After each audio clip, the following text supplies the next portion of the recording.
Dear children, heartiest welcome in English class. How are you? Hope that all of you are well and safe at your home. Today we read chapter 10, that is An Alien Hand, of your book, that is An Alien Hand.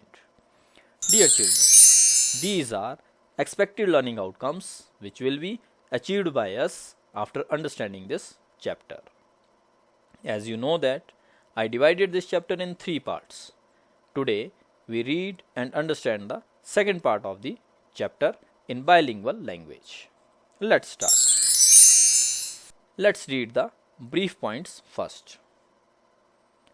The big TV screen in the control room shows an alien spacecraft. Control room में बड़ी TV screen एक विदेशी अंतरिक्ष यान दिखाती है. The question whether there is life on other planets exercises everybody's mind. यह प्रश्न कि क्या अन्य ग्रहों पर जीवन है हर किसी के मन में आता है. The president of the central committee is about to make an important statement. केंद्रीय समिति के अध्यक्ष इस बारे में एक महत्वपूर्ण बयान देते हैं. Now let's go to the second part of this chapter. Next day, when Tillu's father went to work, he found the control room full of excitement. अगले दिन जब टिल्लू के पिताजी काम पर गए तो उन्होंने नियंत्रण कक्ष को उत्साह से भरा पाया. People were crowded round the big TV screen. लोगों की बड़े टीवी स्क्रीन पर भीड़ थी. It showed a dot in an otherwise clear background. इसने अन्यथा स्पष्ट पृष्ठभूमि में एक बिंदु दिखाया. It isn't a star for its changing its position. यह एक सितारा नहीं है क्योंकि यह अपनी स्थिति बदल रहा है. Our computer has given a trajectory for this thing. हमारे कंप्यूटर ने इस चीज के लिए एक प्रक्षेप वक्र दिया है. It's heading towards us. यह हमारी ओर बढ़ रहा है. The supervisor of the last shift explained. Last shift के सुपरवाइजर ने समझाया. A spacecraft? टिल्लू's father asked. एक अंतरिक्ष यान? टिल्लू के पिताजी ने पूछा. By now he was joined by his teammates on the new shift. अब तक वह नई पारी में अपने साथियों के साथ शामिल हो गए थे. So we think, but it needs watching. तो हम सोचते हैं लेकिन इसे देखने की जरूरत है. A spacecraft? Where from? अंतरिक्ष यान कहाँ से? The solar system wasn't known to have any life anywhere else except on their planet. सौर मंडल के बारे में पता नहीं था कि उनके ग्रह में इसके अलावा कहीं और भी कोई जीवन है. Tillu's father recalled the ancient days recorded in the archives at the Central Bureau where their ancestors had a well-developed space program and had searched the solar system with manned and unmanned spacecraft and found that they were indeed alone. Tillu के पिताजी ने केंद्रीय bureau में अभिलेखागार में दर्ज प्राचीन दिनों को याद किया जब उनके पूर्वजों के पास एक अच्छी तरह से विकसित अंतरिक्ष कार्यक्रम था और उन्होंने सौर मंडल के साथ मानवयुक्त और मानव रहित अंतरिक्ष यान की खोज की थी और पाया कि वे वास्तव में अकेले थे. Now in the days of energy shortage and underground life they had no space programme. अब ऊर्जा की कमी और भूमिगत जीवन के दिनों में उनके पास कोई अंतरिक्ष कार्यक्रम नहीं था.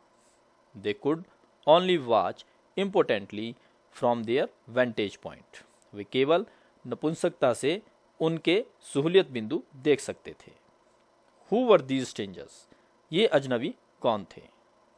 The conference room in the Central Bureau was so quiet that an outsider would have thought it was empty. Central bureau में सम्मेलन कक्ष इतना शांत था कि किसी बाहरी व्यक्ति ने सोचा होगा कि यह खाली था. Far from it, बहुत दूर से. It was full to capacity, but the members of the central committee was unusually quiet. यह क्षमता से भरा हुआ था लेकिन केंद्रीय समिति के सदस्य असामान्य रूप से शांत थे. They knew that the president was going to make a momentous announcement. वे जानते थे कि राष्ट्रपति एक महत्वपूर्ण घोषणा करने जा रहे हैं. Colleagues, I will give you the report as I have it. सहयोगियों, जैसा मेरे पास है मैं आपको रिपोर्ट दूंगा. While I speak, there may be a change in the situation. The president paused to get his papers in order and then continued. जब मैं बोलूँगा तो इसमें स्थिति में बदलाव हो सकता है. राष्ट्रपति अपने कागजात क्रम में लाने के लिए रुके और फिर जारी रखा. 2 spacecrafts are approaching us. 2 अंतरिक्ष यान हमारे पास आ रहे हैं. One is in fact orbiting our planet while the other is still far away. एक वास्तव में हमारे ग्रह की परिक्रमा कर रहा है और दूसरा अभी भी दूर है. We guess that they are coming from our neighboring planet. हमारा अनुमान है कि वे हमारे पड़ोसी ग्रह से आ रहे हैं. How should we react? हमें कैसे प्रतिक्रिया देनी चाहिए? Number 1, your views please. Number 1, कृपया अपने विचार रखें. Number 1 was in charge of defense.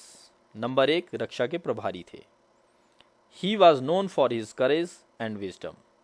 वह अपने साहस और बुद्धिमत्ता के लिए जाने जाते थे.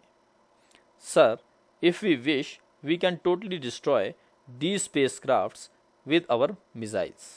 श्रीमान, अगर हम चाहें तो हमारी अपनी मिसाइलों से इन अंतरिक्ष यान को पूरी तरह से नष्ट कर सकते हैं. But that would not make us any wiser. लेकिन यह हमें कोई समझदार नहीं बनाएगा. We do not have the capacity to render these craft unoperational in space. But should they land, we can render them ineffective anytime we choose. हमारे पास अंतरिक्ष में इन शिल्पों को अपरिचालन में लाने की क्षमता नहीं है, परंतु उन्हें उतरना चाहिए. हम उन्हें कभी भी चुनकर अप्रभावी प्रस्तुत कर सकते हैं. Our reports say that they do not contain living beings. They only have instruments. हमारी रिपोर्ट कहती है कि उनमें जीवित प्राणी नहीं है, उनके पास केवल उपकरण है. Number 2, your opinion please. The president asked the scientist on the committee. Number 2, आपकी राय कृपया. राष्ट्रपति ने समिति के वैज्ञानिक से पूछा. I recommend non-interference and passive observation. मैं गैर हस्तक्षेप और निष्क्रिय अवलोकन की सलाह देता हूँ. Since we do not know the power of the senders of these spacecraft and we are still in the dark about their intentions, it is wise not to reveal our existence. क्योंकि हम इन अंतरिक्ष यान के प्रेषक की शक्ति को नहीं जानते हैं और हम अभी भी उनके इरादों के बारे में अंधेरे में हैं. यह बुद्धिमानी नहीं है कि हम अपने अस्तित्व का खुलासा करें. If we destroy these spaceships or render them ineffective, we may reveal our existence. अगर हम इन अंतरिक्ष यान को नष्ट कर देते हैं या उन्हें अप्रभावी बना देते हैं तो हम अपने अस्तित्व को प्रकट कर सकते हैं. The president looked at number 3, a social scientist. राष्ट्रपति ने नंबर 3, एक सामाजिक वैज्ञानिक को देखा. He rarely agreed with number 2. वह शायद ही कभी नंबर 2 से सहमत थे. But this was one of those rare occasions when he did. लेकिन यह उन दुर्लभ अवसरों में से एक था जब उन्होंने किया था. I agree with number 2, sir. मैं नंबर 2 से सहमत हूँ श्रीमान. In fact, I will go so far as to say that we should keep our surface activities to the minimum, thus creating the impression that there's no life on this planet. वास्तव में मैं यहाँ तक कहूँगा कि हमें अपनी सतही गतिविधियों को इसी तरह न्यूनतम रखना चाहिए. इस प्रकार यह धारणा पैदा होती है कि इस ग्रह पर कोई जीवन नहीं है. Fortunately, our surface condition do give that impression. सौभाग्य से हमारी सतह परिस्थितियाँ ऐसा प्रभाव देती है। Before the president could speak his personal telephone wrong. इससे पहले कि राष्ट्रपति कुछ बोल पाते, उनके निजी टेलीफोन की घंटी बजी। ही lifted the receiver and listened quietly for a minute. उन्होंने रिसीवर उठा लिया और एक पल के लिए चुपचाप सुन लिया। Colleagues, he announced, the first spacecraft has landed. सहयोगियों, उन्होंने घोषणा की, पहला अंतरिक्ष यान उतरा है। Dear children, this is the second part of the story. I hope you understand it very well. There is a worksheet along with this video. Kindly solve the questions given in the worksheet so that you can make more understanding about the story. Thank you. Be happy and safe.